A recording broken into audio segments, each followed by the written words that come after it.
CR101radio.com, podcasts, and more. Can crime stopping be dangerous? This is R.J. Rushdoony with a report on our threatened freedom. A recent issue of Science Digest carried a very important article entitled 21st Century Crime Stoppers by Richard Conniff. The article deals with research into the predictions of crime. All of us, to some degree, are involved in the prediction of criminal or abnormal behavior. We look at some of the neighborhood youth and we predict that some of them will come to no good end. Sometimes we are right, and sometimes we are very, very wrong.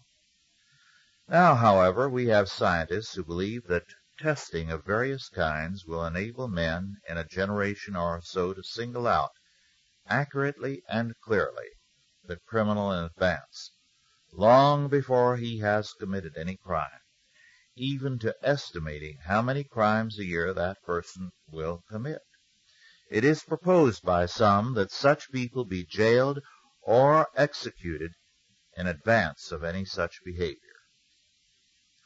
American Civil Liberties Union lawyer David Landau has protested against this kind of thinking, stating, and I quote, "Almost all social science studies show that you cannot predict future criminality with any accuracy.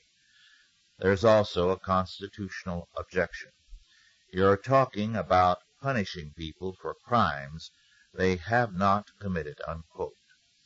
There is another important objection, the religious one. Basic to biblical faith is the doctrine of responsibility before the law for actual acts, not possible ones. The law must deal with actions to be just. Moreover, a person at 18 may show every indication of becoming a criminal and later change. Perhaps the most vicious young hoodlum of 18 I ever knew, and from whom no one expected any good, was converted soon thereafter, went to college, and became a prominent university professor. There are better ways of crime stopping than jailing or executing potential criminals. We need to begin dealing with the actual ones. Besides, what if many of us who are innocent of any kind of crime flunk the tests of these social scientists? Or what if these tests reflect political overtones, and those of us who are critical of the powers that be are found to be potential criminals?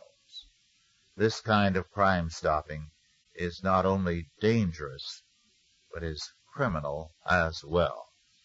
This has been R.J. Rushdoony with a report on our threatened freedom.